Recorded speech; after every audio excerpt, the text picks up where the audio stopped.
Tunable cars can become very expensive in GTA, but some can come at a reasonable cost. In this video, we're going to be looking at the more affordable tunable cars in the game that have a high list or great quality modifications. Hopefully you enjoy.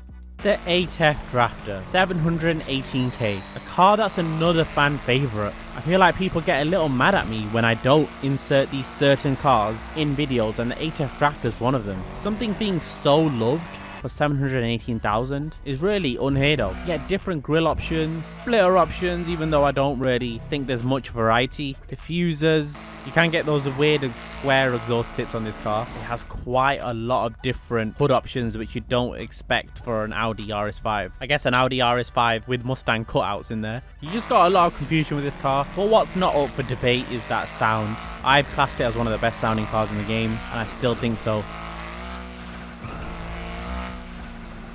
The Novak, it's kind of taking over the Toros on this list, because the Toros is a way more valuable car, I think. For 500k you can get a Lamborghini Urus. I always talk about it. That's crazy that Rockstar allowed that. But the Novak is a car that's actually slept on. It does cost a bit more at 608,000, but it's worth it.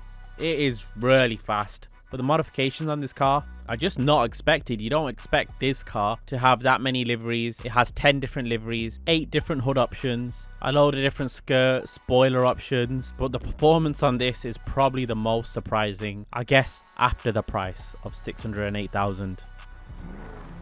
The Rat Truck, a truck that surprisingly is still on the website. I guess you'll have to want to unlock the trade price though. I'm joking. It's 28k trade price and 37k non-trade price. I think it's the cheapest car to have a trade and non-trade price. For those of you who know this vehicle, know it sounds so nice. I know it deserves to be on any list, but the modifications on this car, that quite a few hot rod or rat loader or a few of these vehicles share the same type of modifications, but the Rat Truck, how you can just make engine block just clean, you hardly ever see that in GTA. The manifold you can see changing when you change the exhaust, remove or expose the whole engine bay.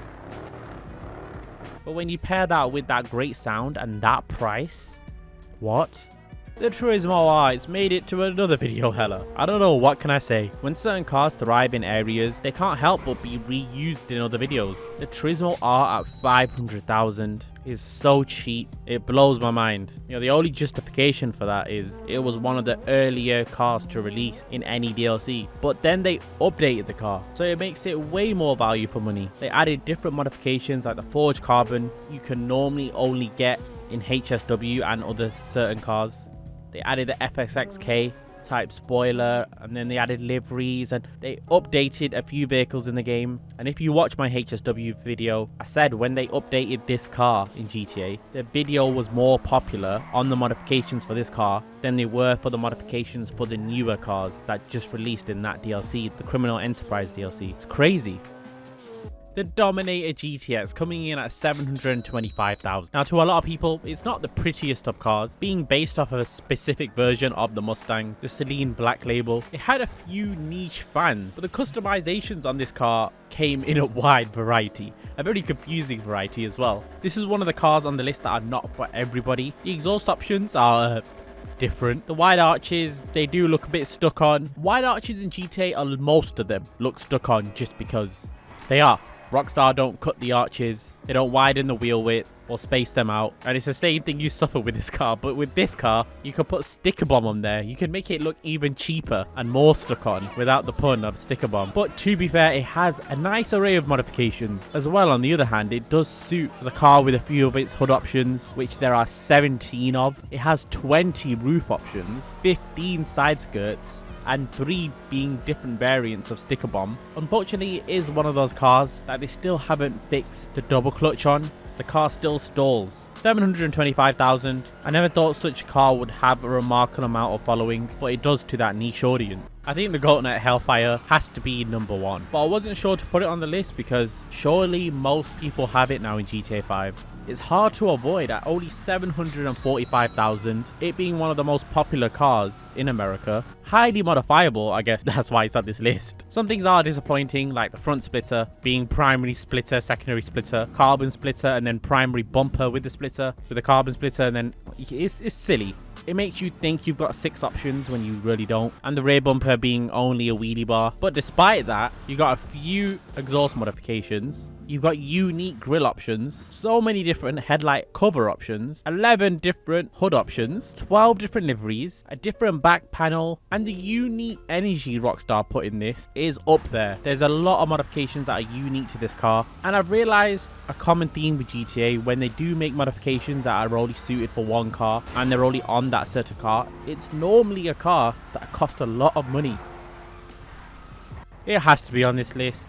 You normally forget about Benny's cars because they can end up costing a lot, especially with the modifications. But the Sultan RS is one of the cars that are still reasonable. There's 16 bumper options and they're all under 4,800. What? The conversion cost for this car was 795,000, and I guess you could just grab the Sultan off the street for free. But this car has always been popular. It was a legend. It's still continuing to be a legend. It's becoming an icon. It's weird how GTA have just created this digital world where cars have become legendary, just like real life. And the Sultan has become legendary. The Sultan RS will definitely be one of those cars where people are outraged if it's not in GTA 6. Just a classic. Now, despite people being a bit outraged with the car, about its performance, about its handling, no one can really argue that this doesn't have many tuner modifications. First of all, it's a popular car that everyone would expect it to be highly priced because it's got a high demand. But no, it was only 790,000. When you go through the list of options, you can see what detail Rockstar went through to suit certain aftermarket options, liveries, and they made this car unique. One big shame is the cutout for the rear exhaust. If you want to keep that single exit, which most people do, you can't have it without that cutout in the rear bumper remaining. With a lot of newer cars they add into GTA, they fix that. Adding or removing an exhaust will remove the cutout as well, but they didn't with this Jester. There's a few things broken with it, just like that double clutch no longer working. They never fixed that. This car has had a rough time in GTA. When it first came out, one of the lenses weren't on the car. It later on had a speed glitch. Yeah, there's been a lot. Despite what everyone doesn't like about it, I think everyone still agrees that the car was a great one to modify. Another really stupid one to add on the list because everyone knows about the LG Retro. Everyone probably has an LG Retro, but there are a few people that are watching this video that have just hopped onto GTA and they do not know that it's a crime not to have owned this car at least once whilst playing GTA. You cannot bump into anyone in GTA Online and then being remotely a car guy and saying the words to them that you've never owned the LG Retro, even the original LG. They will not take lightly to that. But this has a conversion cost of 904,000. It's without a doubt worth it, and I don't really need to speak about the modifications on Benny's cars. There's so many. Interiors are similar, but the exterior mods on this car are unique. Well, they were unique. Now there's some cars that do share modifications from the LG Retro, but this was the originator. At 904,000, if you don't have it, I think everyone watching is begging you to buy it. The Goltner Classic. Loves this car. I always have. I've got a soft spot for it. But that's not why this is on the list. It's on the list because it's 615,000. And that's the non-trade price. You can get it for 461,000. It's so cheap. The amount of modifications it has, the builds you can make on this thing, it's endless. I've got 3 different builds that look totally apart. Just look at the amount of blowers and intakes you can have with this car. 10 different liveries with those roof options of vinyl, and you got the louvers. It's so worth it to buy that it doesn't make sense not to have it. I don't think it's just a good car. I think it's a respected car as well. Thank you for watching, everyone. Hopefully you did enjoy that. And if this helped you a bit, I know there was a lot of obvious cars, but if this helped you a bit, please do leave a like. I would really appreciate it. See you guys in the next one.